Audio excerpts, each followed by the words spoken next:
water. I don't care. Hey, what's up, I wish fam? I And had a welcome beer. to this episode of 49 Faithfully. We're your hosts, Miriah Lee and Teran Lewis. Tonight, we're joined by a very special guest, Niner Nate of Niner Nate's Nonsense. Nate, thank you very much for joining us. We appreciate your time. What's going on, fellas? Always appreciate coming on anyone's show, and I've wanted to come on yours for a while. So you messaging me made me very happy. That's cool. We I appreciate that for that. real. Before we jump into the 49ers, talk and the topics that we talk about on the daily, I want to ask you, Nate, about to tell a little bit. I know that I know, but a lot of people don't. Your story, like how Niner Nate Nonsense came about, how that took you to, the Seahawks and all that, and how you're back, and about your new channel that you're starting up. Yeah. So the story starts 5 years ago. I moved to Seattle because I had just gotten laid off by Stanford University. I was working for them, doing TV stuff for them with the football team. Got laid off and said, you know what, I'm going to Seattle. And I applied for a job at a radio station and I got it. And on the first day, I'll never forget, the guy was, I came to work in Seattle because it's Seattle. Like, come on. I came to work decked in Niner stuff. And so from that day, I was called Niner Nate from my first day on the radio station until my last day there. And about, I don't know, 2 years in, a guy approached me and he was like, you do a lot here. Why don't you do like your own podcast and we'll host it for you? And I was like, yeah, sure. And I called it Niner Nate's Nonsense. Well, that went on for like maybe a couple months, but I didn't really like stick with it, right? And so COVID hits, I got laid off. I'm trying to make it as short as possible, by the way. But so COVID hits, I get laid off. I moved back to California. And so I was working for Niners Nation, and I decided to leave there. And when I left there, I was like, okay, well, what's the next move? What's the next thing we're going to do? And that's when I decided to create Niner Nate's Nonsense. And it started out as a podcast because it kind of came together like in a month. And I had a lot of fun. It was cool, but like I felt like there was something missing from it. There's a more personal element. And so here we are. Next week, by the way, I'll give you guys an exclusive. Next week will be the first episode of Niner Nate's Nonsense. Next Thursday, today, but a week away at 8:00. I'll be hosting a big someone who's worked with North Dakota State and has been part of their organization and talked to a lot of those players. And he'll be talking about Trey Lance, and he'll be talking about Christian Watson, who, I mean, I know we don't need a wide receiver, but look at him, just look at him. But yeah, so that's kind of a short story. I could go on forever. I used to do comedy segments on Seattle radio, making fun of the 49ers because that's what people liked. And obviously I didn't enjoy doing it, but it got me publicity. I used to do man on the street segments where I would end every single segment with asking one of the people on the street, how many Super Bowls is Jimmy Garoppolo going to win? And before they stopped or they gave me an answer, I would be like, he said 5, and just close the segment that way. Like, I've done a lot of different stuff when it comes to that, but this is like something that's my own and it's wholly my own. And I hope people like it. It's a lot of work, but I appreciate you letting me give my spiel on all that. Yeah, that's awesome. Make sure you guys go over there, subscribe. He is doing a giveaway once he gets to 1,000 subscribers, so go help him out with that. The link Trey Lance is jersey in the description, so just click on the link and follow it and subscribe. Appreciate it. So we had some news break a little bit ago that Bobby Wagner signed with the Rams. I wanted to get your guys' thoughts on this. When we were kind of in this little waiting game of where Wagner was going to sign, I kept telling myself, anywhere but the Rams, please. And of course, that's where he ends up signing. And I think it kind of upsets me, not because I wanted to sign him, because I don't think that we need a linebacker. I think that we have bigger needs than that. But it just upsets me because it seems like the Rams are able to sign everybody and keep making moves after just winning a Super Bowl. And yet the 49ers are just sitting there not doing shit. What are your guys' thoughts on it? And Nate, if you kind of want to talk about like your thoughts on, the 49ers off season and their moves up until this point. Yeah, if T-Wall wants to go first, he's welcome to it. I think he's been sitting there quiet. I don't want to like talk over him. It's his show. You're totally fine, man. We let the guest talk first anyway. So, yeah, I'm with you. I mean, well, Nate didn't really give an answer, but yeah, as far as Bobby Wagner, of course it'd be nice to have, but I'm with you. I don't think we needed him. I'm happy with the Z's and Greenlaw and Flanagan Fowles or whatever. I think our linebacking core is truly underrated. The fact that we have two guys that are undrafted in a fifth rounder, and then like D'Amico Ryans had just turned his guys into studs. Like I'm happy with that. So, yeah, I'm not. I mean, it does sound kind of funny. You look at the Rams, you're like, how are they getting all this money? But they can go ahead and have them. I just wish he would have left to some other team than the NFC West. But it is what it is. As far as what you're saying about the moves and stuff, I'm kind of in the minority. I've been talking to spaces and stuff, and I heard everybody talking about the Chandler Joneses and the J.C. Jacksons, which were all pipe dreams in my opinion. Because to me, I've talked about this before. The second half of the season when they moved Eric Armstead inside, our pass rush kind of took off a little bit. Samson Ebukam started to figure it out. Amenahue was doing well. Arden Key was playing well. So I wasn't really worried about the big names. I think I was more worried about like the offensive line, especially after we lost Lake and Tomlinson. And to make it short, I think what kind of, and I'm not upset because, we're still a lot of time. I know it's the end of March and stuff. However, I feel we have a top 5 to 7 roster in the NFL. The NFC is very weak. And I just feel like our Super Bowl window is probably like 2 to 3 years as far as like the players that are on the roster now. I mean, we have a prime Kittle, prime Debo. Trent Williams is only getting older. So I wish we could have made a little bit more noise in the free agency, but I get it. We're kind of handcuffed due to the, the backup quarterback situation, I guess you could say. But I guess as far as if I would give our grade, our offseason grade as far as free agents and moves and stuff, I give it a C so far. I'm just more worried about the offensive line. I hope we can take care of that. I think somebody posted we have like 1.48 million or something right now in salary cap space. So I truly believe that before the draft, we're going to see a Jimmy Ward extension probably, just so we can free up a little bit more cap. But there's some moves that have to be made. So, yeah, I mean, I'm not really too bummed out. I'm bummed out where he went, but I'm not upset that he didn't come here because I think we have one of the best linebacking cores in football. So with the Rams, I want to give a little bit of a longer answer, just because I don't think they got better. Like that's the thing that I think is most important here. Like, yes, they have a Super Bowl trophy. Yes, Allen Robinson's cool. Bobby Wagner's cool, right? Those are their signings. Allen Robinson really hasn't done much in the NFL. Like there's a lot of hype there. He's just never really like lived up to that. Bobby Wagner is a very good run stopper. And I understand the 49ers run a lot, but he's one of the worst coverage linebackers in the entire NFL. And he's been that way for the last 4 years. And so that's, it's fine. They needed a linebacker. Their linebackers were pretty bad. But I'm just going to read you names of people who have left the Rams since they won the Super Bowl. Von Miller, Darius Williams, Robert Woods, Andrew Whitworth, Austin Corbett, Sebastian Joseph Day. I'm going to say this guy's name wrong. Ogbo Okoronkwo. That was close. I think that was close. And Johnny Hecker. Like those names, those are maybe not like huge names to Niner fans, but for the Rams and what they were able to do this season, those are big names. Von Miller, if Stafford doesn't go off in the second half like he did, Von Miller probably could have won MVP. He was that good in the Super Bowl. And so the fact that Von Miller is no longer on this team is really good for the 49ers, I think. And I think that while the Rams are still good, they did not get better.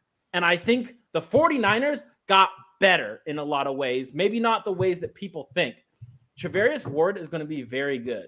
I think he's a really good corner on the other side of Emmanuel Mosley. Emmanuel Mosley's really good. Like I think people underestimate how talented that guy is. Really good.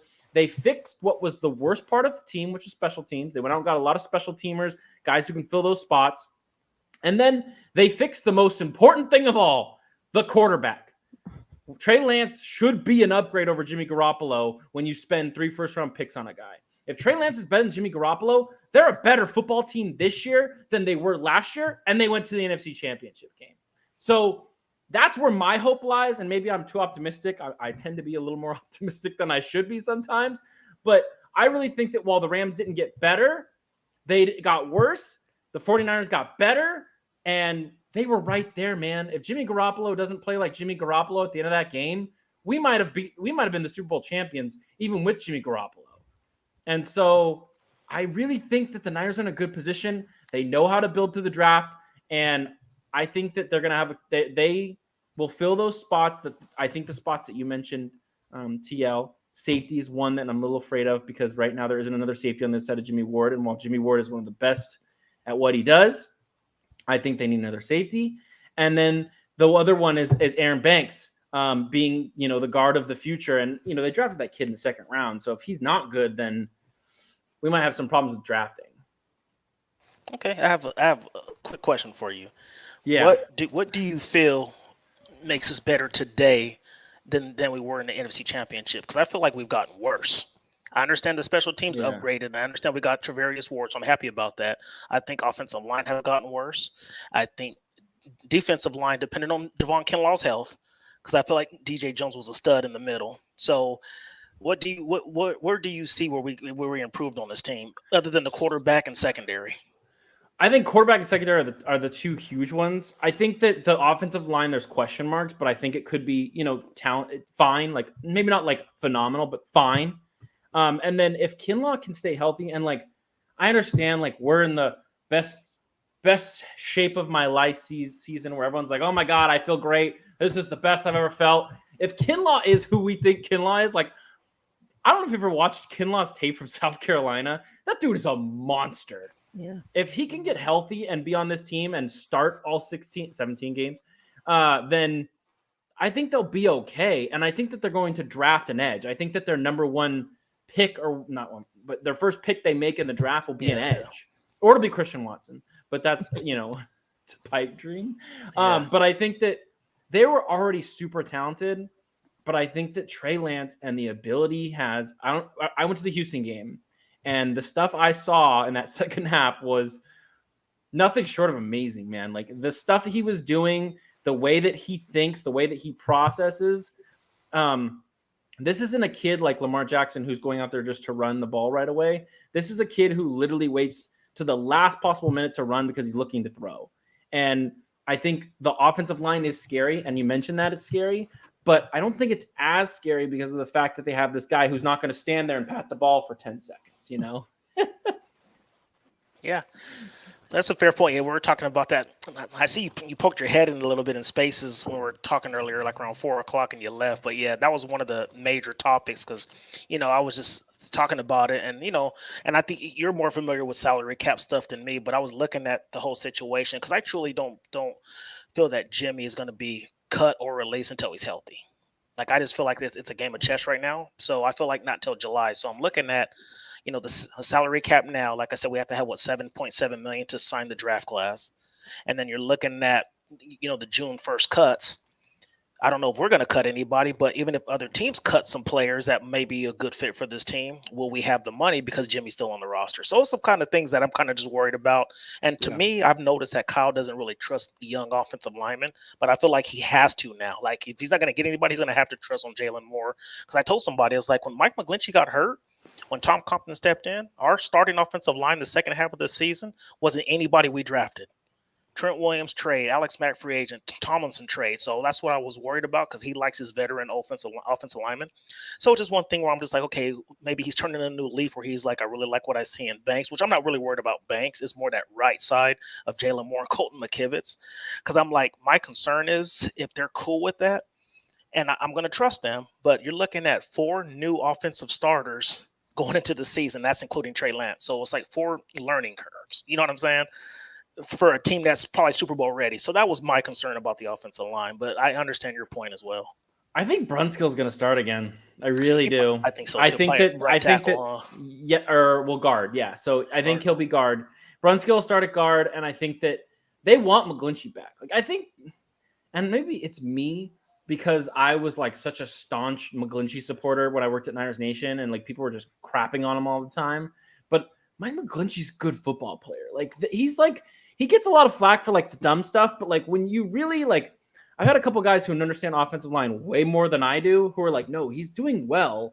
His pass blocking, yeah, it's suspect sometimes, but what he does and what he can make do to make the 49ers machine move is like very important to what that team does on a daily basis. And I think that they can find a way to make a Jalen Moore or Colton McKivitz fill that spot for a little bit, but they want McGlinchey back. If they can get McGlinchey back, and your offensive line would be Trent Williams, Aaron Banks, Alex Mack, Daniel Brunskill, and Mike McGlinchey, they're in business. I think that's a decent offensive line. It's better than a lot of other teams have in the NFL. And once again, I'll mention, Trey Lance is not going to stand there and pat the ball all day. He's going to run outside the pocket, which is one of the things that, while Russell Wilson, has been the bane of our existence, one of the things he was really, really good at was the fact that he knew to get outside the pocket because that thing was closing faster than, something that closes fast, like the shark's mouth or something. I'm trying to, I know what you're saying. Trying to come up with these things on the fly. But and so that's one thing I suspect Trey Lance will learn to do when things are bad. But I just don't think things are bad there. I think that they know how to use Kittle to be a six blocker whenever they need it, and they'll find ways to make it work. I think that they'll be fine, but I've been proven wrong before. Yeah, no, that's true. And Miriah, before you go, I was going to say too, it's like, you can see the offensive line's adjustments night and day from the Arizona game to the Texans. Because the Arizona game, there was so many holes. I feel like the offensive line didn't understand how to block for Trey because they weren't used to people sliding in and out of the pocket. But that Houston Texans game, there was minimal holding calls. So I feel like the offensive line learned how to block for Trey better that second game. So. Yeah, my problem is I'm not confident that Mike's going to be back at the start of the season. No, he won't be, I don't think either. And then I know that we've heard whatever John Lynch said in his waste of a time interview the other day, that he thinks, or maybe it was, I forget which one said it, but they think that Alex Mack will be back. But I feel like, we heard that same thing, about other players that ended up not coming back, like Joe Staley. And I'm just worried that, at the last minute, if we find out that he's not coming back, and then Mike's not back, then we got big issues there. So hopefully, everything can fall into place there. Yeah. Speaking of patting the ball, and I know you touched on this, TL, about when you think, Jimmy, we're going to end up getting rid of him. What are your thoughts, Nate, on the whole situation? About them kind of getting stuck with Jimmy longer than we thought. And when do you predict that we end up getting rid of him? Or do you think he's going to be on the team to start the season? Okay, so there's 3 different scenarios I have in my head because I obviously run this way too many times every single day. Like, I probably wake up and run a new Jimmy scenario. So I'll give you 3 of them. The first one is when he's healthy, they cut him, right? They just cut him. They get their money back, and that's because they just can't get anything for him. The second one is he goes through, he's on the team, but because Trey Lance went through all the training camp, the OTAs as the starter, then he ends up being the most expensive backup in the history of the NFL, which the 49ers are weird, man. Like, they don't spend money in free agency, but like Jed York, like if you know how much Jed York is worth and the York family and the DeBartolos and all that crap, like those dudes are worth more money than I'll ever even know what looks like. Yeah. And they can afford to carry him if they really want, which is wild to me, but that's something. The third scenario is the one that like is the hype train, right? And that's Carolina's getting real nervous that they're going to get to draft night and they want an edge rusher in that first round. And because they want an edge rusher in that first round, they're not going to get, Malik Willis. So what do? Well, they draft their edge rusher at 6, but that second round comes around and Seattle gets a quarterback. Pittsburgh gets a quarterback. Philadelphia grabs a quarterback. Not that they would because Jalen Hurts, but I'm just saying a bunch of guys grab quarterbacks. There's no one left for them. What do? They say, well, what do we do? Here's a 4th round pick, San Francisco. Just give it to Garoppolo just in case Sam Darnold sucks again. That's the dream scenario, right? If that happens, then that's dope because that means he's gone. We got the $25 million back and we got something for him. Yeah. And so that's the only thing I can think of what they're planning is that they think they can possibly get something. And that's why they're willing to hold on to this hope, this dream that one day this man will be moved for something. And as long as that hope and dream, that sparkle in John Lynch's eye is there, we're just going to sit here on our hands and wait till something happens. But those are my 3 scenarios, number 3 being the dream one. Yeah, I feel like, I don't know, from listening to their interviews this week, I feel like it's definitely John Lynch that's the Jimmy train and all about, keeping Jimmy happy. And I don't know. I feel like from what Shanahan said, what I took out of it anyways, because they're not going to come out and tell us anything, that he's more on the Trey Lance. Like, he's ready to get rid of Jimmy. He threw it out there a few times about, Jimmy's surgery messing shit up. So it didn't seem like, he was holding back there. And then, he made sure to throw in there that, Jimmy doesn't talk to nobody on the out, during the off season, and that he's been talking to Trey Lance every day. So that surgery, like, can you name a more asshole move than be like, season ended. Just gonna go sit on the couch for a month. Maybe I'll get the surgery now. Like, a month after? Are you kidding me? You wait a whole month to get the surgery? You're just an asshole, dude. Yeah. Like, you're just an asshole. I don't care what happens to you for the rest of your career. You can F right off. That's the most asshole move I've ever seen in my entire life. And then to do with the day of the thumb. Yeah. And then to do with the week of the combine too. It's like everybody's getting their measurements done. Oh, by the way, let me get this surgery done. It's like the worst time possible. He's just a jerk, dude. Like, oh my God. Like, I've heard some stories about that guy. I don't want to bring him on your show, but like, there's some stuff I've heard about that guy that he doesn't seem like he's the guy everyone thinks he is. Yeah. Yeah, we've heard some things too. Yeah. And I'm interested. I have some theories about him that I'm interested that it'll come out. We'll say it'll come out one day when he's not playing football anymore. He's a little rich kid, I think, to be fair. But yeah, I think, what else do I want to touch on? Didn't we hear that Ross Dwelley was signing with the Dolphins or with somebody at first, and then all of a sudden we heard this week that he signed back with the 49ers?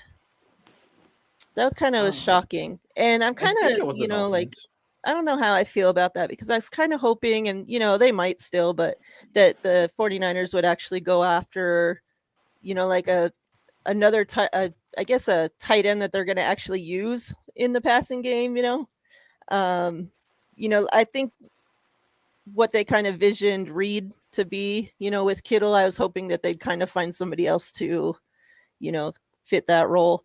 And I'm not sure why they don't use Dwelley as much as, you would think they should, but maybe they'll use him more now though, now that him and Trey got some chemistry. So I feel like I go into every season saying maybe they'll use him more this season than because I totally think that George Kittle will be used more as a receiving tight end, like to, now that we have Trey Lance, because now we don't have to worry about him blocking as much, depending on what happens with the O-line. But yeah, I truly believe he'll be used like Darren Waller, Travis Kelce more, because he's too dynamic with the ball in his hands to be sitting on that line for so long. I mean, he's a great blocker, don't get me wrong, but his receiving skills are amazing. Like, him and Travis Kelce are number 1 and 2 in my opinion, and I think you have to get him the ball.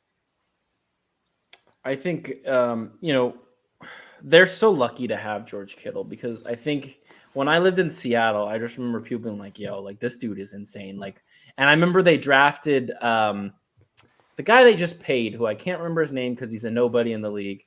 When they paid him, they were like, oh, this is our George Kittle. Yeah, we got our own George Kittle. Disley? Yeah. Will, not greatly. And so, they're like, oh, George Kittle, we got him. And it's like that picture, like, here's George Kittle, and here's the George Kittle we have at home, and it's like, he's nothing compared to that, and there's nobody compared to that. Like, it's probably just Kelce and him, and then that's it. Maybe Darren Waller, but like, the problem is Garoppolo, and while Kittle, I know Kittle, like, his best friend's a Garoppolo or whatever, like, Garoppolo's actually probably hurt Kittle's career more than anything. Like, I think if he had a quarterback who was able to, like, throw him balls that are here instead of here and here, like way down here, then he has a better career because he has more time to catch the ball in stride, and he's making bigger plays. I think that if Trey Lance is who we think he is, George Kittle is going to be in for a monster season if he can stay healthy. And I think that's super exciting. And I think having Ross there is smart, just because, like, having that guy who can come in and switch out, and you still have a tight end out on the field, and we know what Ross is. He knows the system. He's been in it before. obviously, and he was cheap. Like he wasn't that much, cheap in the Yeah. grand scheme of the NFL. But they should be using George Kittle like George Kittle is going out of style this season. And I hope they do, because people are starting to say some weird stuff about trading George Kittle before he gets too injured. And no, none of that. No. George Kittle is the face of the San Francisco 49ers. And he will be the face of the San Francisco 49ers until Trey Lance wins a Super Bowl. Yeah. Well, just think about George Kittle. He broke the record with Nick Mullins at quarterback. Yeah. So I mean, that just shows you right there that, and then too, you made a good point, Nate, because I told people, I've been telling people for the last couple of weeks, I was like, I feel like with Trey Lance, there's going to be less injuries to our receivers and tight ends too, because everything's not going to be forced over the middle so much where you're getting smacked by linebackers all the time. I think with Kittle and Ayuk and all them, they'll be catching more balls down the field outside the number, stuff like that. A lot of one-on-one situations instead of always worried about catching a 5-yard slant and having to do 60, 70 yards yak for a touchdown. So I truly believe the injuries are not going to be as much with Trey at quarterback. Yeah, and I think that what's interesting, you mentioned injuries and stuff. And so Deebo Samuel's never played 16 games his entire career, right? Never happened.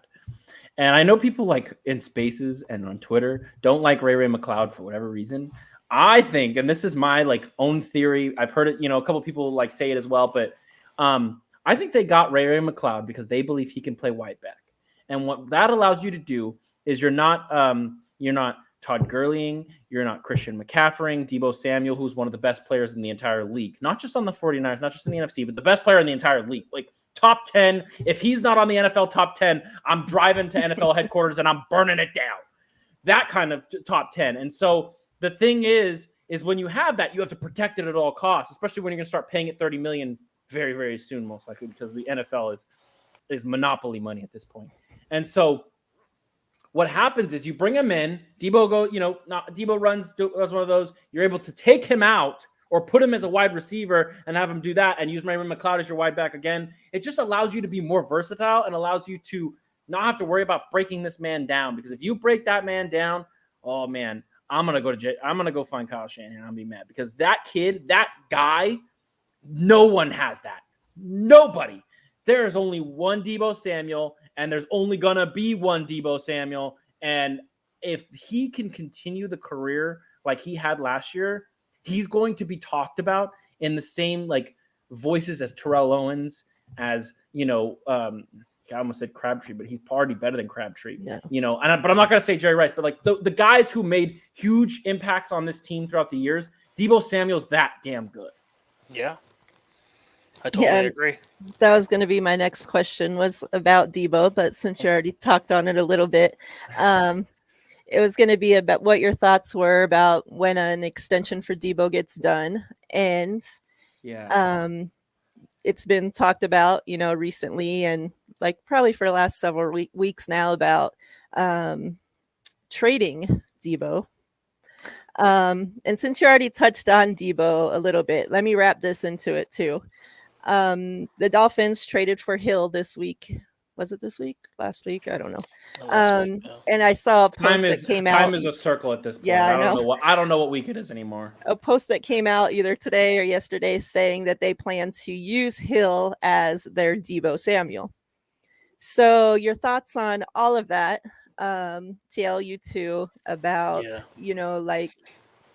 what if taking into consideration how much Deebo's going to get paid. I know we love Deebo, all that. With the injuries, with everything all wrapped into that. What would be, what would you accept if you were going to trade Deebo Samuel? So I'm going to go off of Nate real quick with the Ray McCloud thing, and I'll get into Deebo. I agree with you. People forget Ray McCloud was a 5-star running back in high school. He knows how to play the running back position. So I totally agree. He will be the wide back. And I think, the 5-6 carries that Deebo was getting a game is going to go to Ray McCloud. So I don't think that Deebo, I wouldn't mind him getting 1 or 2 snaps behind the line of scrimmage, but I think for the most part, he's going to be focused on being a wide receiver. So that's what I feel about Deebo.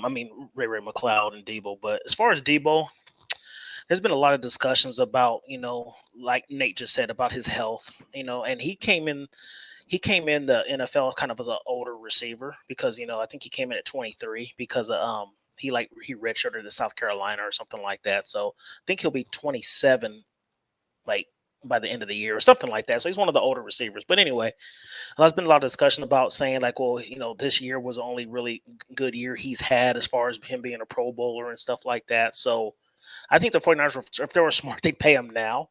Because if they wait till next year, they're going to be paying over $30 million probably. So I'd say, I mean, I don't know how. I mean, I understand he wants his money, and I don't blame him. Maybe something where he can earn up to $30 million. Like maybe give him a base of like 22, 23. Like we'll give you 22 a year, 23 a year. You can make up to 30, like, $7 million in incentives if you catch this many balls, you score this many touchdowns, you make the Pro Bowl, All Pro, whatever the case may be. Like I think something like that. That's how I would start the contract negotiations. I mean, I don't know. I know they've been talking about it, but I feel like $30 million for somebody who hasn't played. I mean, well, he's going into his fourth year, one Pro Bowl. He hasn't played a full 16, 17 game season. So it's kind of tough to say like, oh, I want that kind of money. But at the same time, Debo, he loves it here. It seems like, I feel like he really enjoys playing for Kyle Shanahan. So I would say, yeah, I think 22, 23 is fair. And then, like I said, give him maybe $5-6 million in incentives. As far as trade value, I don't want to trade that guy. Like I feel like I don't like to throw the word generational out there because it's like one of those things where it's like you have to be special, and he does have the chance to be special. If he does this again in 2022, I'm gonna call him generational because this is just for a man to go into a playoff game and say, "Give me the ball so I can score this touchdown." Yeah, like that's just ridiculous to me. It's not like, and it wasn't a scrub team. It's not like we were playing the Jacksonville Jaguars. He said, "Give me the ball so I can score this touchdown," and he made it happen. So that right there is just special to me. Like if they're going to sit there and say, "I'll give you three firsts for Debo," you have to sit. You at least have to think about it. But are you like, what if you only hit on one of them? You know what I'm saying? And it's not going to be a caliber of Debo. I think you play it safe. You keep the best offensive weapon on your roster and just keep him on the team. I don't think he should be traded at all. Like I said, it had to be something that would have to blow the team away. But I don't think anybody's going to be given that kind of capital, even though we've seen it with Tyreek Hill. He got more than Devontae Adams. So if it's me personally, I'm not trading the guy just because he's safe. You know what you're going to get out of him. I mean, he single-handedly won games for us. So you have to pay that man. And as far as Tyreek Hill, I don't think he can play the Debo role. He's not physical enough. I mean, unless you're going, him catching sweeps and stuff like that, you're going to get that man hurt. He's only like 5'10", 195. You know what I mean? He's a smaller receiver. He's more of a speed guy. So I don't think he has the physicality per se to play that role. But he's pretty strong for his size, but I just don't see that happening. I mean, you got Mostert on the team and you picked up Chase Edmonds, so just use them as a running back. Mike McDaniel, like, don't get too cute and get Tyreek Hill hurt. So that's my opinion. So I agree with you. I think it'd have to be like something that just blew them away, like 2 firsts or something like that. And I understand like you're not even guaranteed that when you with 2 firsts, but at that point, if you're getting offered 2 firsts for a running back who has to get a contract, and I'm not going to say no, as much as I love the guy. And like I've said, once he gets extended, that's when I'll buy his jersey, just, because I'm not trying to get burned by any of these players. But the thing is they will not pay him until Garoppolo is gone. I think that they're very much like, that's where that money is going. That money is set up where what they can do is they can set up that money where that's Debo and that's some of the Bosa contract, and they'll figure out something with the money for Bosa.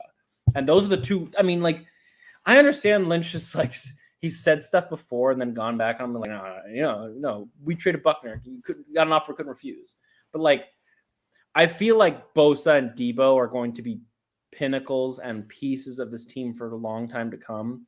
And so whatever Debo wants, I think Debo gets, but you also have to be, smart about it. And like, that's one thing they are really good at, which is weird that people tend to hate on Parag Marathe so much on Twitter. I don't think they understand contracts, or they just don't understand the complexity of contracts, because Parag has found ways for them to continue to re-sign guys that are their guys. Like that Fred Warner contract last year, like that was a big deal. The Kittle contract, that's a big deal. Those are huge contracts for very important players on a team that played in the NFC Championship this year. So they found ways to sign their guys. And if you look at the pinnacle players on the 49ers versus the pinnacle players on the Rams or the Seahawks or the Cardinals, there's a lot better football players on the San Francisco 49ers than they think are on the Rams. But the Rams have the best defensive tackle, one of the top 10 quarterbacks in the NFL, you know, one of the best receivers in the NFL. But like outside of that, like what do they really have? Okay, they have Bobby Wagner. Okay, cool. Best like, corner, you can argue. Oh, the best corner. I'm sorry, and Jalen Ramsey, right? But Yeah. I think that the pieces around them aren't as good.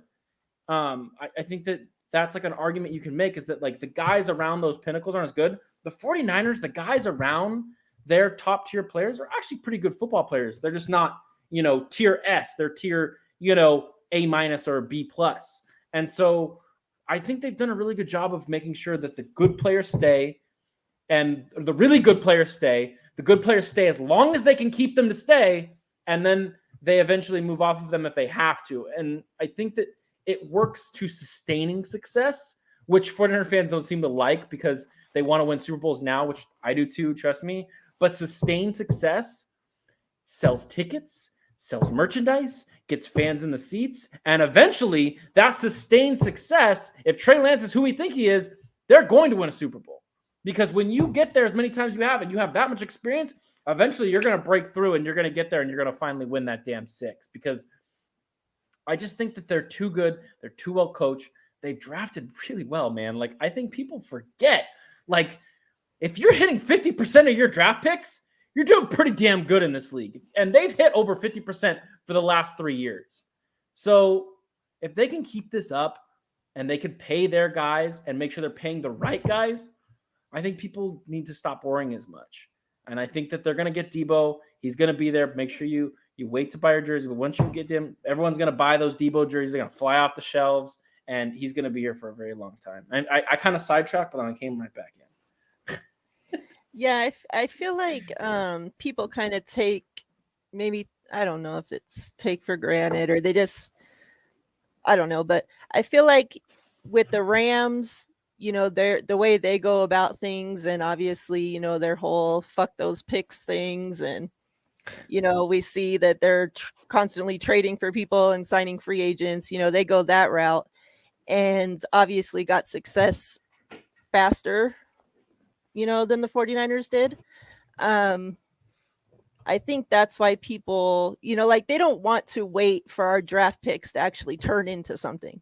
You know, like they see the Rams having instant success right now. So why do we have to wait for our people to be somebody, you know, for them to be good or for us to get that, you know? And so I think it kind of, you know, it seems like people are more frustrated with the 49ers. I don't want to say more. I don't know. It just seems like people, they get mad at the 49ers moves because they see firsthand what the Rams are doing. And with the Rams in our division, I think it makes it worse. And people they're crazy lately. I don't know. They're mad about everything these days. Yeah. They are literally mad about everything. Like, it's wild. Like, you would think this team finished 4-12. I mean, I get yelled at because I'm too optimistic. The team was in the NFC Championship, man. Like, do you think the Lions know what an NFC Championship even looks like? They have the greatest running back of all time, and they didn't even make the playoffs. Like, what are we talking about? Like, this is one of the best franchises in the history of not just the NFL, but of sports. Yeah. And they are now back to winning ways.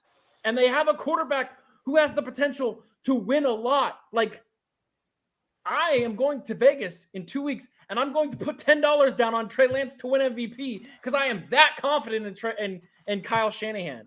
Like, just calm down. I get it. The Rams sign a lot of players. The Niners aren't a garbage football team.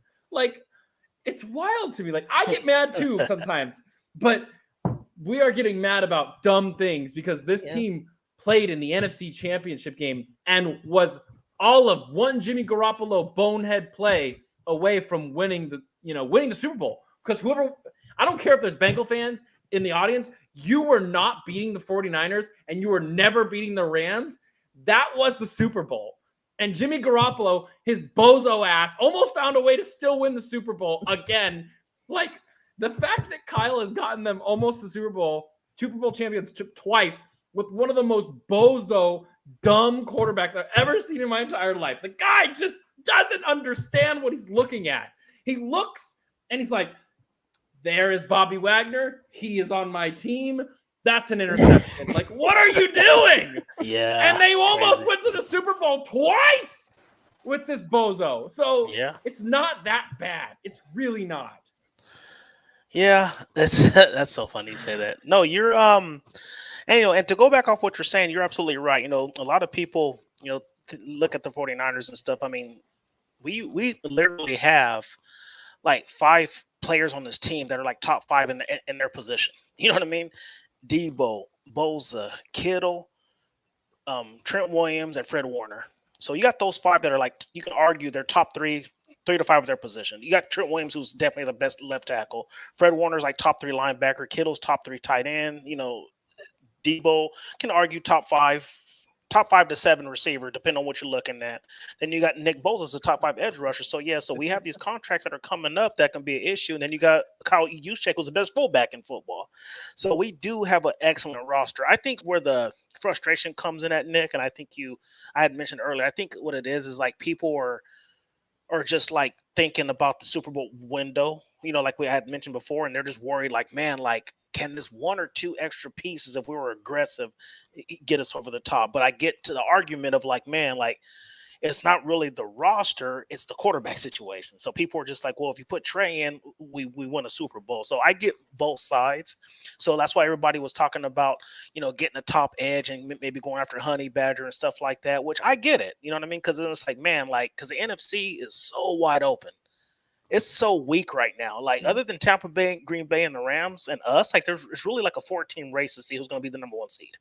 Exactly. You know what I mean? Like, everybody else is terrible. So it's like, I'm not worried about us getting into the dance, but I think it's just more of the, man, can we make one move? Like, if we were to cut Jimmy and picked up a Honey Badger, I would shut up. I would literally shut up and be like, okay, cool. We got somebody who creates turnovers. He's been there, done that. You literally would have Ward and Honey Badger as your safeties, 2 generals on the field. Then we go and cover everything else in the draft. I'd be like, I wouldn't worry about a thing. But I think it's just more of just, maximizing our Super Bowl window. And I think where the frustration comes in at. I agree with you there too. And that's the thing is, like, the frustration comes from the fact that this bozo is getting paid $25 million to sit on some wood. Like, I want to sit on a wooden bench. Actually, it's metal in the NFL. A metal bench and get paid $25 million. That'd be amazing. I would have to work at a radio station, 40 miles away every day. That's awesome, right?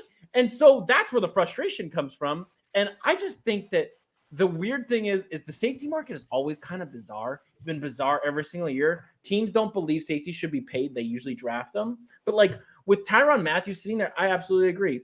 If they cut Jimmy tomorrow and sign Tyrann Mathieu, I think it would shut up a lot of people. And it should, obviously, right? But like, they believe they have taken the next step with Trey Lance.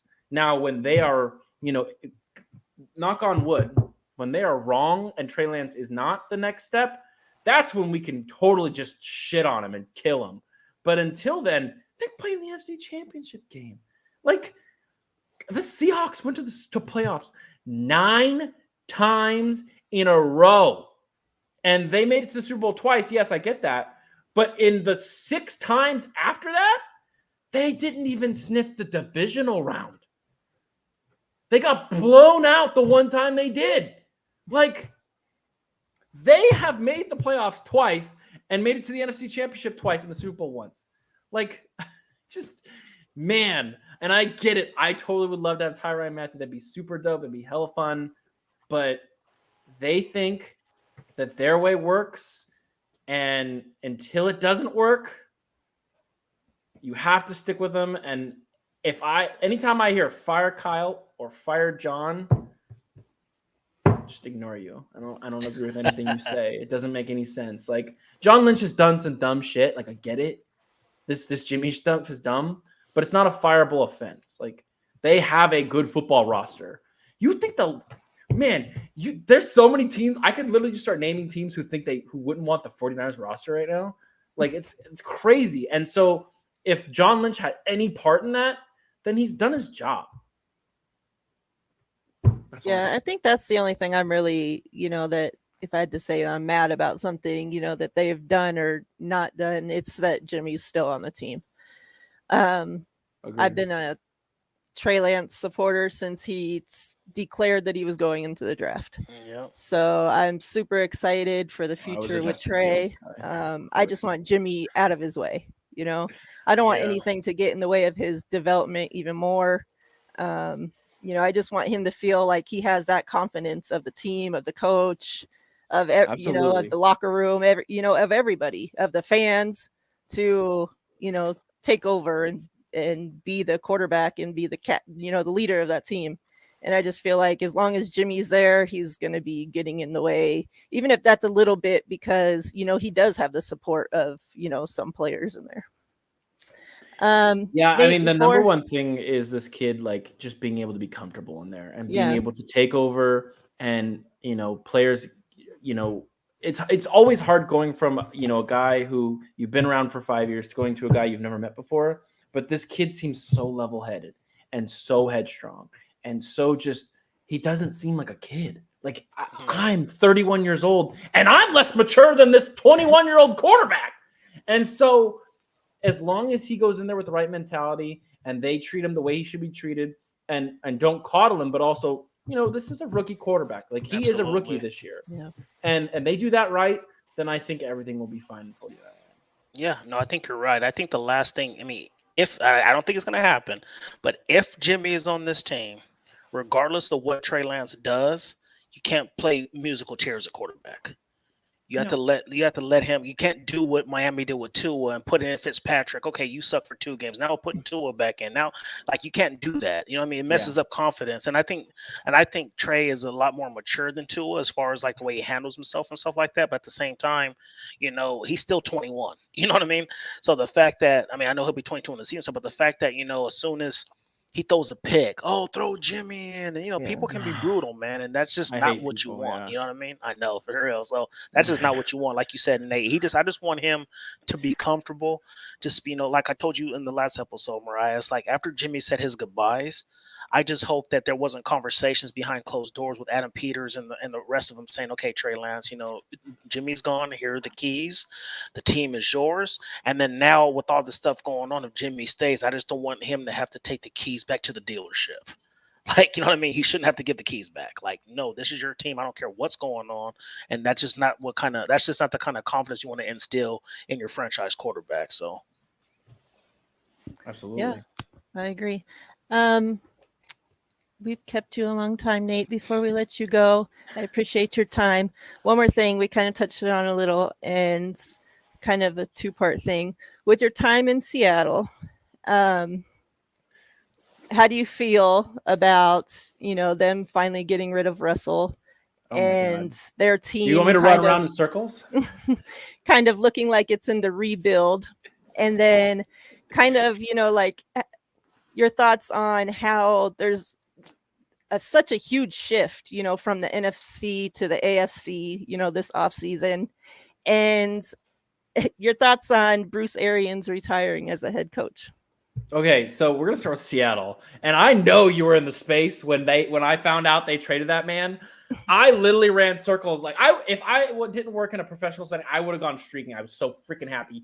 That man has owned us for 10 years. You know how bad it is when this man knows he literally should be Russell Wilson Stadium. Instead of Levi's over here, it should be Russell Wilson Stadium. This man owned us. And he said, you know what? I'm going to leave. And then when he left, all the Seahawks fans finally were like, oh, crap. They're finally going to find out they don't know how to draft. The roster is crap. DK Metcalf is overhyped. That stupid stadium, that dumbass stadium that somehow keeps noise in, is not going to win you football games. The rain's not going to win you football games. Pete Carroll is nobody now. He hasn't adjusted with the NFL. Oh, my God. It was like, you ever think about what it would be like to just be called up into the heavens one day. It felt like that. It felt like finally I was called to God and told everything is going to be okay. And that's how I felt the day Russell Wilson was traded. It is one of the greatest days of my life. Of my life. There's, man, and seeing him in that orange and blue, I was just like, oh my God, he's finally gone. The boogeyman, he can't hurt me anymore. I don't fight him in the bed anymore when he comes to town. So that's how I feel about Russell Wilson. And the Seattle Seahawks downfall is going to be better. It's going to be apocalyptic. It's going to be like the day Pompeii erupted and destroyed that city and just killed everyone. That's going to be the Seahawks and the 12s, their dumbass stadium and that shitty rainy city. Like, it's I could go on, and I know you don't want me to. I hate the Seattle Seahawks and the city of Seattle more than most people hate anything they've ever hated in their entire lives. So it was, if not the greatest day of my life, top 3. And so that was, oh my God, the best. I'm so happy he's gone. There's nothing better than it. And then, sorry, I went off track. The next question. That was great. The AFC is interesting because people forget. And it's so weird that I'm having this conversation and now I'm defending Russell Wilson because I hate that man when he was in Seattle. But like, people are like, oh, the Chargers. The Chargers are going to be so good. The Chargers haven't made the playoffs in like 10 years. Like, that, I don't matter who was quarterback. But when Phil Rivers was good, still didn't make the playoffs. And then the Raiders, like, okay, you got Chandler Jones, you got Max Crosby, cool. You got, Devontae Adams, that's nice, right? But it's still the Raiders. And then you got the big bad boogeyman in the AFC West, probably the greatest quarterback in the league, in Patrick Mahomes. And it's just like, people are like, oh yeah, the Chargers are going to win. I was like, what are you talking about? Russell Wilson is going to win the division. He's Russell freaking Wilson. Everywhere he goes, he makes poop gold. It's the most amazing thing I've ever seen. There were years where he had an offensive line that Jimmy G would die behind. Like, he would actually be buried and they would put a tombstone on Levi Stadium because of how bad those offensive lines was. And he would win 11 games. This man's going to go into Denver with one of the best receiving corps he's ever had, a tremendous offensive line, the best defense he's had since the original Legion of Boom, and he's just going to murder people. He's going to step on their throats, and he's never going to stop. And the only thing that could stop him is Patrick Mahomes. And Patrick Mahomes doesn't have Tyreek Hill anymore. Yep. And so my money is on this man, Russell Wilson, going in the AFC and just being like, cool, my going back to the again. Super Bowl. Yep. Hey, Nate, you know what's crazy about it, too? We were talking about it in Spaces earlier. People forget, Denver took 3 of our players. They took Tom Compton, K'Wan Williams, and DJ Jones. People are forgetting DJ Jones that. is good. And that's what I'm saying. Like, what's the name of that edge rusher they have? Chubb? Yeah. Bradley Chubb. Chubb. And they picked up really good. And they got the guy from Dallas, Randy Gregory. Yep. Yeah, that's a good pass rush. And when you have a good pass rush and you have a quarterback that literally turns poop into gold, you're going to win football games. So people can come get me like 9 months when they don't win the division, but my money is on the Seattle. See, I hate them. The Denver Broncos going to the Super Bowl next year because Russell Wilson is a god. He really is. Like, I always couldn't stand so that, annoying. Man. But you can never argue. And I'm like, man, I go, like, he has, like, as a quarterback, other than his height, like, and that doesn't really matter, but it's like when the man is on, he really doesn't have a weakness. Like, he's smart. He doesn't turn the ball over, throws the best deep ball in football. Like, he just is an amazing best in quarterback. the history of football. Like, I've never seen a deep ball like that in my entire life. This man totally flicks his arm like he's flicking a coin in a well to make a wish, and the thing goes 80 yards. Yeah. What the how? He has Cortland Sutton and Jerry Jeudy. That's just ridiculous, dude. Like, yeah. That's a good point. See, I picked the Bills to take the AFC just because they have an easier path than the AFC West. You know what I mean? Yes, that's true. But the Bill, and then getting Von Miller, all that stuff too. But man, that's a good pick though. Buffalo Broncos would be a hell of an AFC championship game. That'd be awesome. Yeah. Yeah, if I were to make a football team, for us to face in my nightmares, it would be Russell Wilson as the quarterback. Yep. Like it never mattered, like how much I would think that we had the game won or whatever. He would always find a way to come back and beat us. And it's just like, oh my God. I used to do their post-game show, and I'll forget this for the rest of my life. There were times where I would start cutting up bad plays they made throughout the game, like because it was gonna be a loss, right? And I cut up all the highlights for the Seahawks, set it up, and so for the post-game show. And this motherfucker would come back and win the game, and I'd have to go get all new highlights for a different show. And I was like, "Really, Russell? I did all this work, and it's for nothing." But he did it like 3 or 4 times. It wasn't like it happened once. It happened like 3 or 4 times. I'm like, yo, how on God's green earth did you win that game?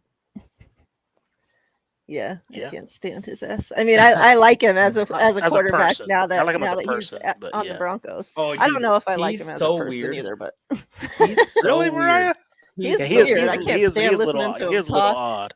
Like, well, did you know that before you go on, Nate? Did you know that because originally in college he played at North Carolina. He was with the Wolfpack. Yeah. And then he transferred to Wisconsin, and they said he went in there day one, like didn't know anybody, and called a meeting, and we're like, "Hey, I'm your new quarterback. Just be prepared for us to win some games because I studied the playbook. I watched film, and he turned Wisconsin into they went to like a bowl game his first year, so the man's a winner. Old pack of Badgers. Yep. Old pack of Badgers, what he said every single time. I remember that shit. Niners, Seahawks on Sunday Night Football. Russell Wilson, old pack of Badgers. Russell Wilson, go fuck yourself. It's like, I hate that man. And then your final question was the Bruce Arians thing, right? Yeah. It's interesting because, like, my opinion on Todd Bowles, like, obviously, a lot of people have different opinions on him. I think he's fine. Like, he's nothing special. Like, he's not, like, a top coach in the NFL or whatever. But he still has the GOAT, the greatest of all time, Tom Brady. And so that team will be in contention as long as he's there. Like I think TL said it best. Like there's 4 teams in the NFC, and they're in it. So, and they're in it because of the GOAT. They're not in it because of Bruce Arians. And so it'll be interesting to watch them throughout the season and see if they get off to a faster start, and to see how their offense looks because, sometimes it felt like their offense was literally like, okay, Tom, you're really good at football. Go do some shit. And that's what would happen, and they'd find ways to win the game. So it'll be interesting to see what Todd Bowles does with that offense. But they're still the Buccaneers. They're still really good, and they still should have beat the Rams because we would have beat them in the NFC Championship game and probably won the Super Bowl. But, hey, that maybe means Jimmy stays, so I don't know. Don't be putting that on us. Don't be putting that out there. The bad man will be gone very soon. Nate, I appreciate you. I appreciate your time. Go ahead and tell everybody where to find your YouTube channel again and what you got going. Yeah, so if you want to go ahead and YouTube 9 or 8's Nonsense, give me a subscribe. First 1,000 followers entered into a drawing to win a Trey Lance jersey. It's not signed. Don't say that. Someone said signed on a space the other day. I almost got it. I heard that. Not signed. And so I think that'll be cool. You get the first 1,000 in. The show will be 2 episodes a week, except for the first week. I think the first show will be on Thursday next week. Excited. You can find me at 9or849 on Twitter if you want to follow me there. The hits keep going there. I appreciate you having me on. It's been super fun. I've been super out of the loop because I've been so just head in the grindstone, working to get this thing set up. So I haven't done podcasts in like a month and a half. I haven't done any Niner content. So it was fun just to talk and not be in a space where, people say some crazy stuff in those spaces. Do. It gets crazy in there. Yeah. But yeah, thank you for coming on. I appreciate it. Yeah, Nate, I appreciate that, brother. Thanks, definitely look forward to your channel starting up, and we'll talk to you soon. Appreciate it. Thank you. So TL. Mm-hmm. Well, before I ask you that, let me just throw it out there. It was announced this last week. I don't know. Like I said, I'm all thrown off now. That Keanu Martin, the senior team reporter for the 49ers, she's been there the last 5 years. So pretty much like the whole time Shanahan's been there, right? Mm-hmm. She announced that she is leaving the team to go work for the MLB network, which is an awesome opportunity for her. For sure. And congratulations to her. It's definitely miss seeing her, do the videos and all that. She was great for the team. Yeah. But yeah, that's great to see, especially, a woman, a Black woman, to see her getting, a bigger opportunity and stuff. That's awesome. So you're gonna apply for her job? No. Oh, I mean, closed mouths don't eat. So I would probably end up, having that job for the Raiders, unfortunately, before the 49ers, since, that's the team that's here. Yeah, for sure. What are your thoughts on the whole Bruce Arians thing? And, like prior to, I guess, before Tom Brady came out of retirement, rumors were, circulating that that's the reason, or one of the reasons, that Tom Brady retired was because there was friction between him and Arians. So I think it's just kind of funny that now, Tom Brady, comes back to the game when, you would think you're getting the GOAT back on your team, that you would probably stay for, hopes of another Super Bowl ring. But he comes back, he pretty much fills up the team. And then, with all these players that he got to come back, and then we hear that Arians is retiring or moving to a front office role or whatever. What are your thoughts on that whole situation? So one, it's kind of awkward that he's still staying with the organization, so they're still going to cross paths. Yeah. So that's just kind of funny to me. Like they're still going to be talking in meetings and stuff like that. Don't want to speculate anything. However, I will say that I think Tom Brady and Bruce Arians probably bumped heads, because Tom Brady probably feels like, hey, I'm Tom Brady. Let me handle this offense and let me call whatever I want in the huddle, because I see what's going on the defense, stuff like that. So that's why, I think that, when you deal with quarterbacks like the Aaron Rodgerses and the Tom Brady and stuff, I think they're probably pretty difficult to deal with. You know what I mean? Just because they have that it factor, like, hey, who are you to tell me what to do type thing. I don't know if that's true or not, but I can see that happening. Yeah.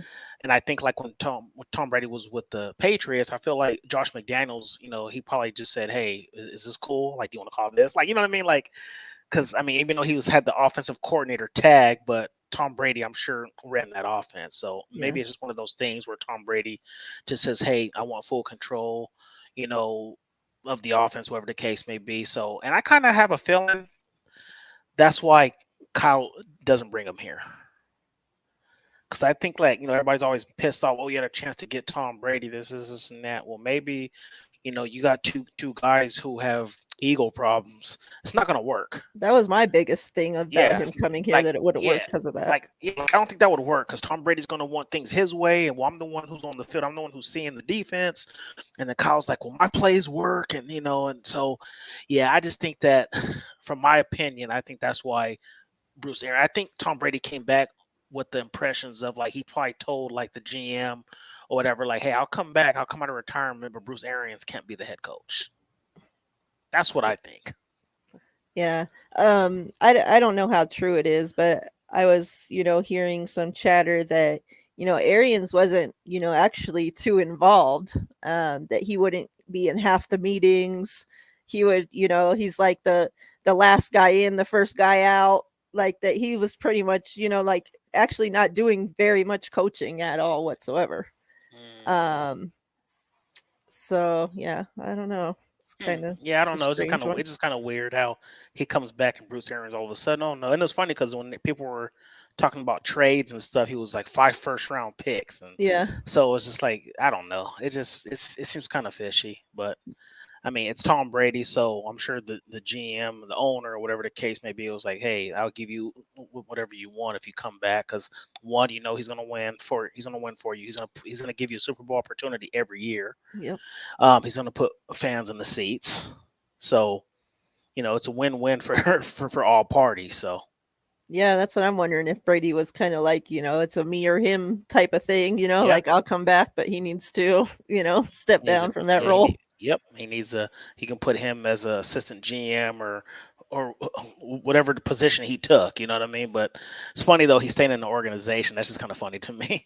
Yeah, and I listened to his the presser that they had today, and he talked for a little bit and then introducing the new head coach. And he kept saying like a few times throughout it that like, oh, like people, like they would ask, like, well, are you going to be involved in this? Are you going to be a part of this or whatever? And he kept, well, I'll just be here for wherever they need me. I'll just, kind of be here for whatever they need me to be a part of. And then he's like, I don't know where I'm supposed to go during the games, because I don't want to be sitting on the sidelines and I'll be cussing out the refs now that I'm not a head coach. And he's like that's what he said, like that's his biggest thing, like where he's gonna be at during the games. And I'm just like, that it was kind of weird. That is. What else was I gonna ask you? Oh, something that I kind of haven't heard talked about too much, but I think Shanahan might have touched on it. Yeah, he did touch on it. That pretty much all the offensive staff, we know that we lost a lot of people to Miami and, throughout, wherever everybody else went, but all the offensive staff is different, but one person. All the main, offensive staff is different. I think the offensive line coach is the only one that stayed, right? Yeah. So do you think that plays like a part, going into this, the next season, that this is going to be all people, that, we know that, Shanahan pretty much stuck, with his people, everywhere he went. And it seems like a big chunk of his people are gone now. Do you think that plays a part, going into this season? And, how much do you think that Mike McDaniel really was, part of the mastermind behind the whole run game and everything? I mean, possibly, but I mean, I don't know. Like, I really like the Anthony Lynn hire. I know everybody was just like, well, he was a terrible head coach. I don't think he was that bad. Like, he had a hand in, like, he's the one who wanted to draft Justin Herbert and stuff like that. So I think he's okay. And he's not going to be the head coach anyway. So he's going to be assistant head coach. Yeah. So I think somebody who has a background of being a head coach, him and Kyle can kind of bounce things off of each other and stuff like that, and everybody still was, kind of dogging out the Brian Greasy hire, which just, I mean, I get, they say, well, he hasn't played in a while. I get that, but he's still a quarterback who played football effectively in the National Football League for 10 years. And he started for majority of his years. So it's not like he was a backup. He was a starting quarterback. So I think he made a Pro Bowl one year. So yeah, so I don't know if that's going to be a problem. I don't know if it's going to be these people like having to learn Kyle's scheme and having to know and put some input and stuff like that. But I trust that these guys are smart enough, and I'm sure as soon as they were hired, it was like, hey, here you go. This is what I run. But I think the NFL is pretty much, it's going to get to a point where everybody's going to be running some form of scheme of Kyle's offense. Yeah, he's like Brand. He's like the Bill Walsh. I mean, like his dad kind of was like the Bill Walsh, whereas like the Sean McVays and all these guys, the Zach Taylors, and now you got people always starting to branch off now with the Salas and stuff like that. So yeah, it's just what's the guy's name for the Packers? What's his name? The head coach's name. But anyway, him and his brother, Mike LaFleur. LaFleur. Matt and Mike LaFleur, like so they all have some kind of, what's the word I want to use? They all have some kind of not thoughts. You know what I'm saying? Like they all know a little bit of that offense. They just kind of put their own twist to it, I guess you can say. So yeah, I don't know if that's going to be an issue or not. I mean, I think the main issue is like, is like we really need to hit on these draft picks for sure. Like that, like we can't be like number 61, as our first pick unless we do some kind of trading up. Like we really need to like take best player available if what we need is not there. Like I don't want you, if you're looking at offensive line, but the next best offensive line is ranked like number 80 on your board, don't take them. Yeah. Like take something that's like take either a receiver or something that you have higher rank on your board, because when you start to reach for need is when you get in trouble. You know what I'm saying? So yeah, I don't know. I'm kind of excited because sometimes you need some fresh faces in the organization. And sometimes these guys have been with Kyle for years, so maybe it's people are excited like, oh, I hear a fresh voice coming in, and sometimes that's what you need. Sometimes it's like that in any work environment. Sometimes you have a manager or a boss or whatever that's just like saying the same thing, and people are just kind of going one ear and out the other. Then you get a fresh voice like, oh, okay, and then so yeah, it could be a good thing. So Yeah, I like, like how you said about the quarterbacks coach that, everybody's like, well, it's a different style than Trey and yada yada. I kind of, what Shanahan said about it kind of made sense, that he was bringing him in to, be that pro for, Trey, having been, a starting quarterback in the league, how to prepare and how to, everything that's Trey's going to have to go in, and do on the daily basis, like his whole day, every day, like that guy is going to be there showing him exactly what to do every step of the way, So I think that's, really important with Trey being as young as he is Exactly. and, taking over. And, at this point, the only quarterback that we know that's going to be there is Nate. And it's not like he's been a starting quarterback in the league, so it's like he doesn't know his own self, so Yeah. it's nice. I think that's, that was a good pickup. And like you said, the Lynn pickup, I was excited about that. I think that'll help the run game a lot. Yeah. And, and I know, a lot of the blame goes on Jimmy, and everybody says, oh, we just need a quarterback to take us over the hump. But maybe we just needed a quarterback and a new, OC, a quarterback and a new run game coordinator, a quarterback and a new, whatever it is. How do we know? Exactly. We know that, Shanahan was keeping guys around that were his friends that a lot of us thought, should have been upgraded. And, finally we're getting those upgrades. So, well, we don't know if it's going to be an upgrade, but it's at least a change, Yeah. And it's instead of not all like the Brian Kyle's Greasy. yes men in there. Exactly. Well, it's not like Brian Greasy, and I understand the game has changed. He's not there for that. He's not there to sit there and try to mimic Trey and be like, "Oh, this is how you need to be playing." Yeah. Like he's there because even though the game's changed, like the preparation still really isn't different. Like you're Yep. still gonna go in there, as far as like understanding the playbook and like I said, just being a professional. So yeah, I don't get why people were so down on this hire. I heard so many people, this doesn't make sense and why him, and there's other options. I was like, well, and I mentioned it before, it's like people sit there and in one breath they're like, oh, don't talk about Kyle, you need to be patient, and then all of a sudden it's and then they doubt him. So it's like you either got to do one or the other. You're either going to trust his decision making or you're not. So it's like, you can't be straddling the fence here. Like, you have to pick a side. So it's like, yeah, so I don't have no issues with the Brian Greasy because the simple fact that it's not like he hired Brian Greasy to be an offensive coordinator. He hired him to be a quarterback coach, which he played for a decade. So, yeah. Yeah. And I think that last quarterback's coach that we hadn't even been a quarterback, right? Yeah, he was in terrible. the league. So it's Rick like, Scangarello. yeah, He was terrible. people talk, always say, oh, how can you talk about football when you never played football? Like we have people coaching in the NFL that have never played football, so. Exactly. Minor by nature. Let's see what this is. Do you guys think Kyle Shanahan and John Lynch let Jimmy go into camp and compete? If so, how does this affect the locker room? Yeah, we kind of touched on this a little bit earlier. I am completely against him going into camp and competing. I don't think that he's going to be ready to throw, honestly, probably in camp. Not, and if so, not enough to compete, with a guy that's been completely healthy all off season and prepping. I think it's shitty for the locker room. I think that that's the worst thing that you can do for Trey and the locker room. And, like, I wouldn't be so, like you had brought up, the Miami Tua situation.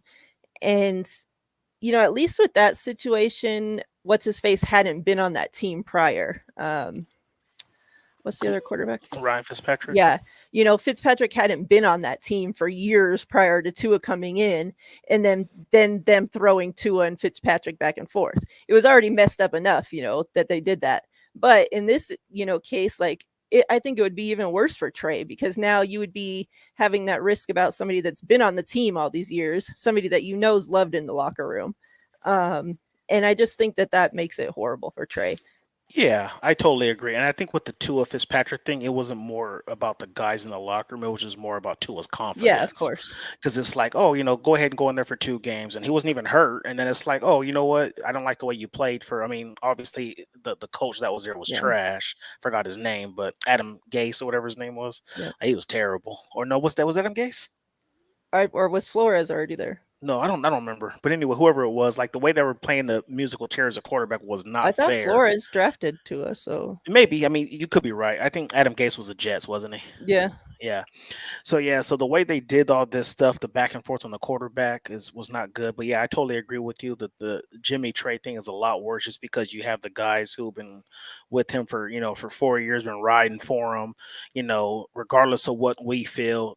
The team thinks that he helped them get to a Super Bowl and 2 NFC championships and this and that. So it's going to be hard, like we mentioned earlier.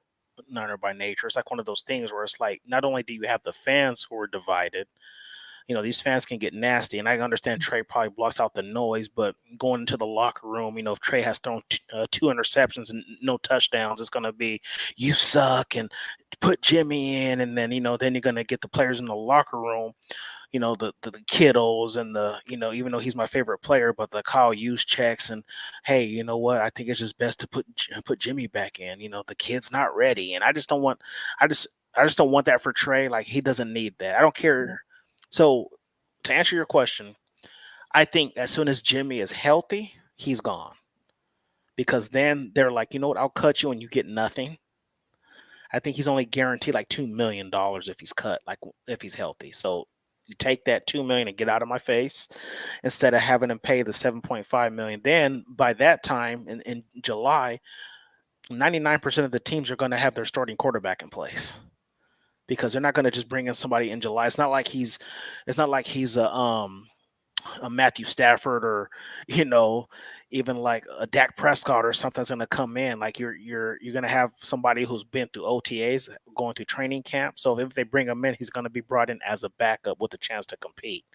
So I think he's gone probably first, second week of July as soon as he takes a physical and he's done, or they trade for him. I don't think even if he is in camp, because they can't trade him, he's not going to get any of the first team reps. Like I think he's gone. Like as soon as they know he's good, he's gone. So yeah, I think the late surgery, helped. And I think too, just to kind of go more onto it, I think, and when I'm not crying over spilled milk, but I think the fact that they didn't trade him last year hurt the value, because at least if they traded him last year, teams would have 2 years with Jimmy.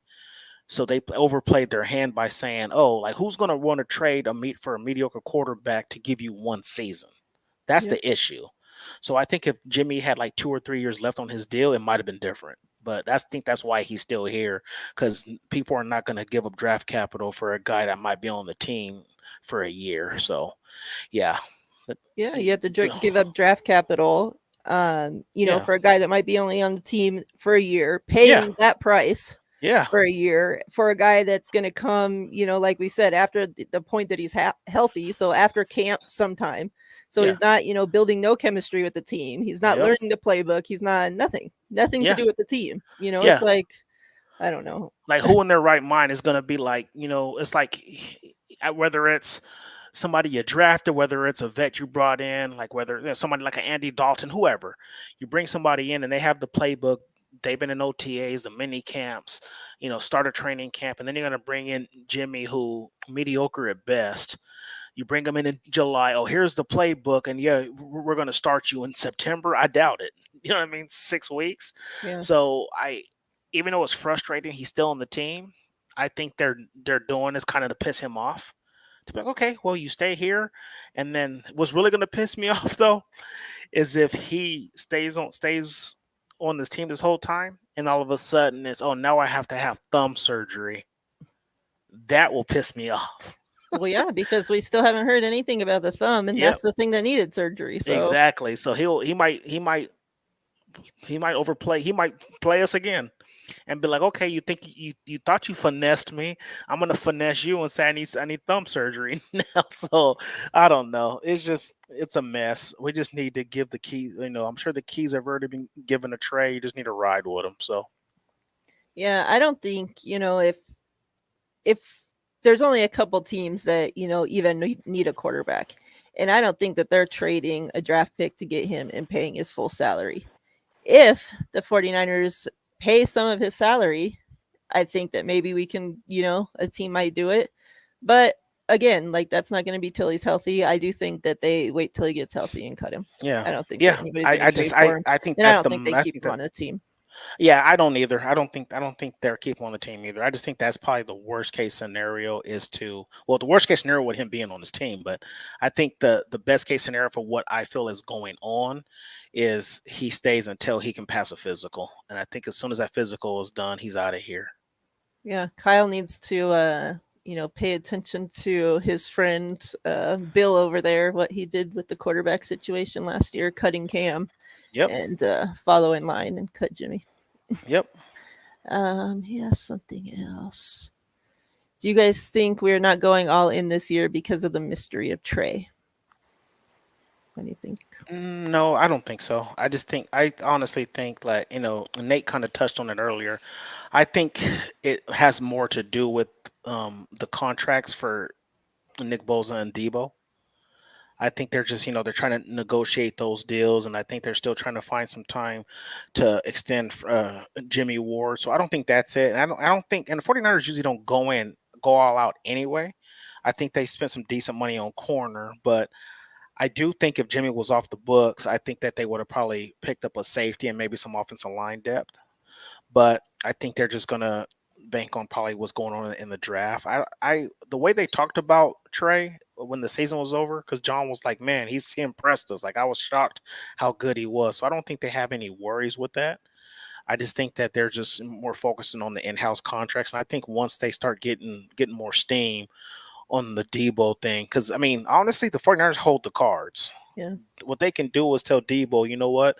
We appreciate everything you did. I mean, it's a messy game because you don't want that man trying to hold out and all this stuff. But at the same time, you signed a 4-year contract. Show me another year of dominance, and then if you don't get a deal done this year, you franchise tag them before the deadline. Then you give them an extension, because then it's like, okay, because now you can't go anywhere. So I don't know. It's just one of those things. I just have a feeling that I do think, though, they are kind of pissed off that they couldn't get rid of Jimmy, because I do think there is a couple more pieces they'd like to fill. But at the same time, I think they're just being stubborn, and they're just like, I'll just hold on to him because I don't want to cut him. But knowing Kyle, though, and them, like, they want to be right so bad, I believe. I just hope that they're just not stubborn enough to just be like, well, I'm not going to cut him unless I get something. Like, even if they get a fifth for him, I'm happy. You know what I mean? So we'll see. Good questions, Niner by nature. Yeah, I don't care if we get anything for him. Just get him out of Yeah, there. yeah, I don't either. Yeah, we kind of touched on that comment too about paying Debo no more than $25 million. I think they need to tell Debo, like, hey, sorry, we can't pay you because your friend's still on the team, but Yeah. So Niner by nature, what I came up with, as I was saying, because you're looking at the Tyreek Hill contract, Devontae Adams, they'd actually be smart to pay him now. But I think I'd pay him like 22, 23 million and give him like 5-6 million in incentives. Here's your base of 22 million. You get that annually. However, you can make up to 28 to 30 if you catch 90 balls, if you get more than 10 touchdowns, you make a Pro Bowl, whatever the case may be. Like, let him bank on himself. You know what I mean? And I get there's only one ball to be around, and we have a lot of weapons with Kid and Ayuk and all that stuff. At the same time, it's like bank on yourself to get more money. Like, so that would be my opinion. But I agree, paying $25 million receiver that is not always healthy, has injuries and stuff like that. Yep, exactly. So that's my opinion on that. yeah, I just don't know. I don't know if Debo's going to go for that, because he just seems all about the money. The way he dresses, the way everything about him. He's just had all a kid. about the money. He's all about the brand names. He wants, all that, all about the floss, the rocks, I mean, if you can't floss with 22 million a year, I don't know what you're doing. But I don't think he's going to take no discount to stay on here, especially when he's so close with Mike McDaniel and can go to Miami and get paid whatever he wants. So yeah, it's gonna be interesting. I don't know how this is gonna work, but I mean, hopefully, if he loves it here so much, I hope that he's just like, man, you know what? I'll take 24 million or whatever the case may be. But yeah, he's gonna want the bag for sure. I think paying, to me, I don't care who it is, Devontae Adams, Justin Jefferson, I don't care who it is. But I don't think a receiver should be getting paid $25 million a year. To me, that's just ridiculous to me. But it's not my money, so. Yeah, I mean, I'm all about the players getting paid. I just don't think with that specific player, that I don't think he loves it here as much as you're trying to say that he's gonna, he don't love it here enough to take a pay cut in his pocket. That's for sure. Yeah. And like I said, he's way closer with Mike McDaniel than he is with Shanahan, I think. Oh, for sure.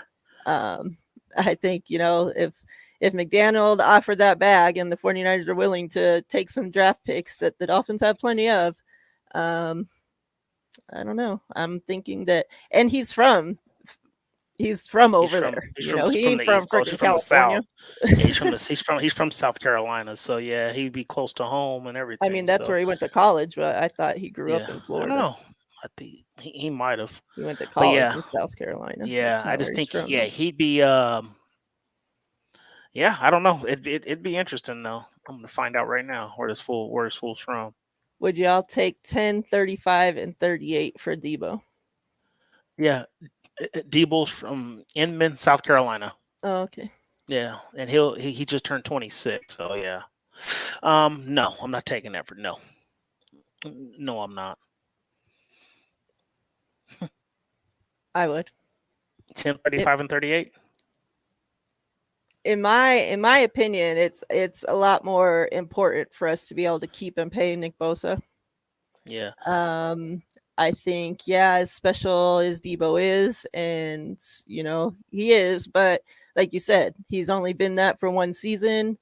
He can't stay healthy. And at the end of the day, he's a wide receiver. I don't think that we should be, putting our team in financial stress because of a wide receiver, no matter how special. I'm the biggest Brandon Ayuk fan that there is, and I'm not putting us in debt to pay him either. Yeah. Well, here's the thing. Here's the thing. I'd feel more comfortable taking that if the 49ers had a better track record. You know what I mean? Like if I knew that they were going to be smart and not reach and just go best player available, I think I'd be okay with that. Like if you walk away with like a Chris Olave and then, you get yourself offensive tackle or something like that and the top safety, then I'd be more than okay with it. But it's just like, what are you going to do with those picks? Because, other than Ayuk and Debo, you got Kinlaw, Mike McGlinchey, and Reuben Foster. So, it's just one of those things where it's like, it's iffy. So, I mean, we do better in the later rounds.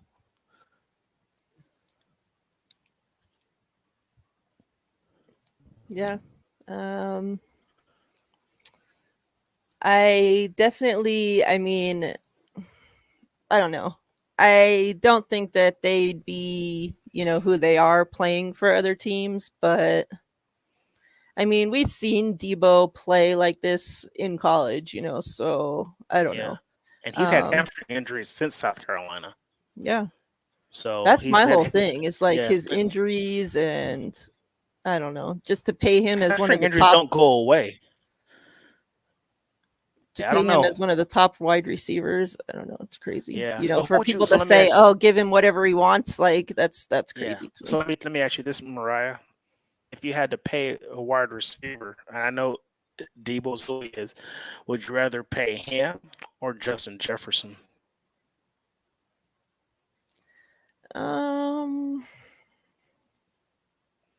Justin Jefferson. I'd say Justin Jefferson going forward, since we're going forward with Trey Lance. I think that he fits Trey Lance more. I think Debo's season, how it's been, and how he was last season, that wouldn't have happened if Lance was at quarterback. That happened. That's a product of Jimmy Garoppolo. Debo Samuel's a product of Jimmy Garoppolo. Yeah. And, with Trey Lance, I don't think it's going to be that way. Like Niner by Nature says, Ayuk's going to have a 1,200-yard season next season. I do think that he's, that's going to be Trey Lance's number one go-to is Ayuk. I do too. You can kind of see it when Trey Lance was playing too. Like he likes to go to Ayuk, and Justin Jefferson's only 22 years old. Oh wow! Yeah, Yeah. He's only 22. that's That crazy. yeah, I know. Yep. But I agree with you. He's 4 years younger than Debo, and to me, he's a better pure wide receiver. Yeah, It's you know, crazy. and like, yeah, we've seen, that's who, even through last season, after the game, after practice, after the games, whatever it was, that Ayuk was staying to work with Trey Lance, Mhm. and, that off-season work, that chemistry is not something you can take for granted. And I don't see that Debo's working on getting any chemistry with Trey Lance at this time. So Yeah. He's we out know that partying Debo, and kicking it in Florida and yeah, stuff. yeah, he trains, in a different state and all that. So it's like, I don't know. I would think, if I was a wide receiver, especially with a new quarterback coming in, I would definitely be, spending some time during the off season to build that chemistry Yeah. and work on that timing and all that, because shit's different. Yeah. I mean, and who knows? I mean, I know we see all the partying and him having a lunch, Mike McDaniel, all that stuff, but it could be too where maybe him and his woman and the baby are spending some time together too, since the baby's new. You know what I mean? So you know, it could be that as well. So I'll give him the benefit of the doubt about that. Yeah, I'm completely with you. I think Ayuk is definitely the better pure wide receiver, Mhm. and Debo is the better football player. Yep, absolutely.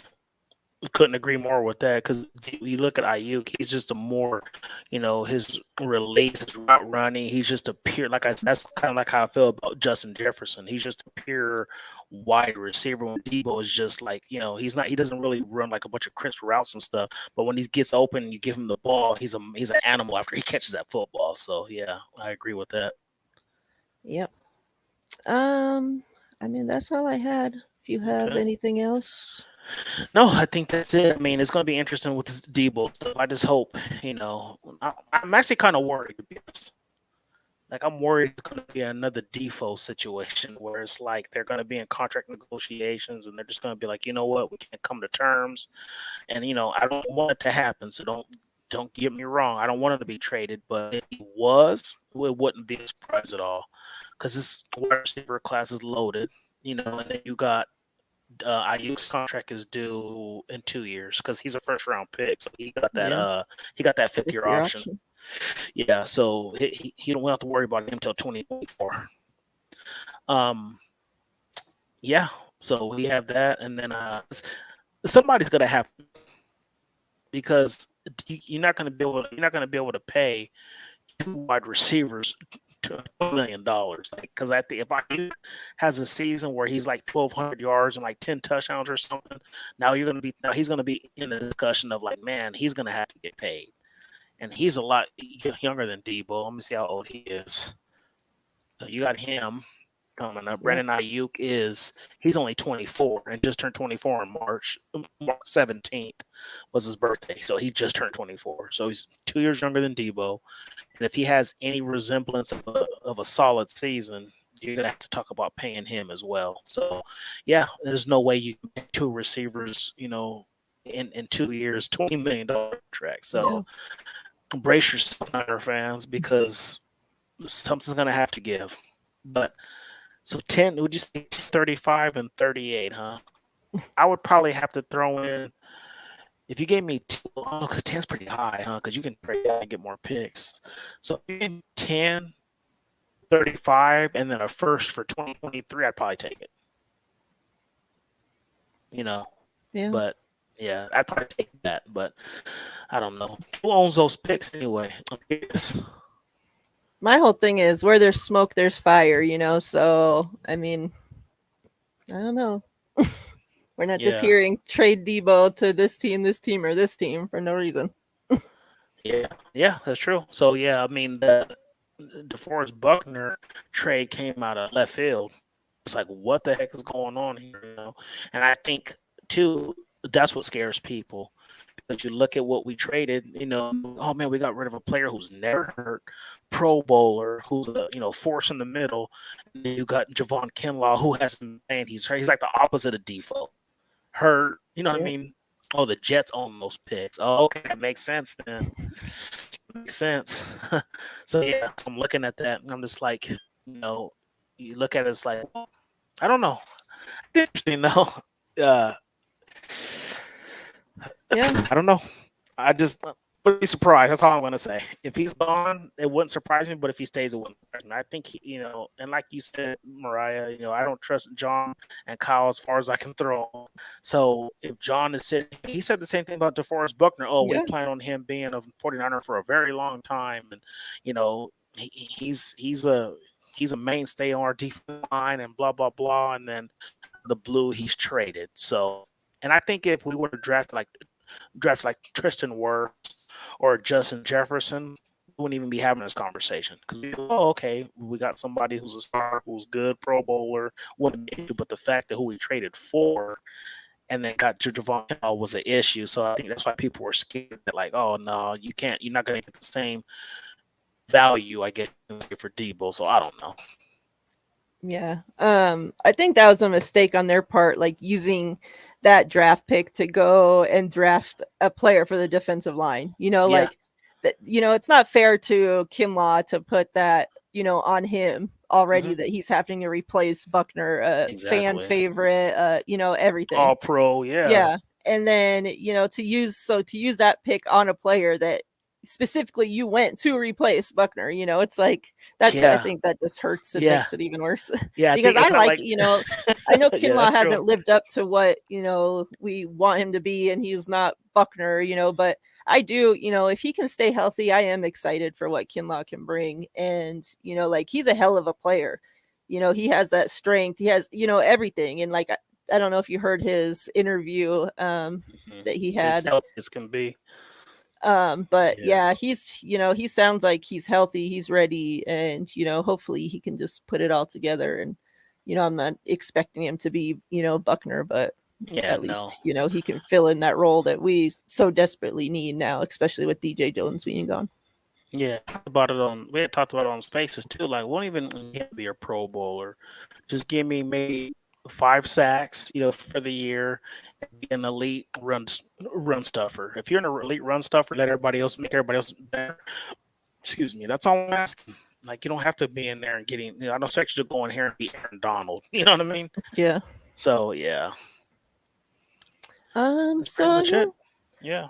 I'm not sure next week when we're going to be on, but I have a lot of free time on my hands now, so okay, cool. Plan on bringing some more shows, hopefully. All right, cool. Yeah, I'll shoot you a text and let you know what days I'm available. Again, Niner Nate Nonsense. Make sure you go subscribe to his channel. Go follow him on Twitter. Again, Nate, I appreciate you for your time. For sure, and Nate. then I did want to throw it out there because this happened since we had Jordan on the show a couple weeks ago. He has as well started a new YouTube channel, Elliott Sports. Make sure you go subscribe to him as well. And yeah, let's just try to keep it all together and we'll see what happens. Cool. Seems like every day there's like a new storyline, We could probably do a show every day with the amount of content the Niners continue to give us on a daily basis. That makes it nice. That makes our job a lot easier. Seriously. All the stuff that's talked about, yeah. I appreciate you guys for coming to hang out with us. And for anybody that will watch this later, please like, subscribe, share with a friend. Help us grow this channel, please. And then I did want to throw this out there. I know Niner Nate said that once he gets 1,000 subscribers, he was going to buy, put everybody in a raffle for a Trey Lance jersey. So I decided that I'll go ahead and match him with that. Once we make it to 1,000 subscribers, we'll go ahead and get you guys a jersey of your choice. If you want it to be Trey Lance, it can. If not, we'll get you a different player. Yeah. So let's get that going.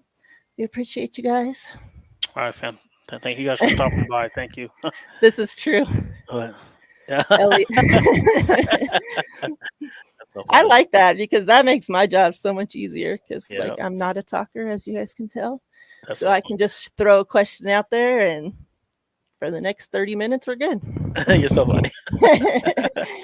I appreciate you guys. See you guys next week. Stay safe, everybody.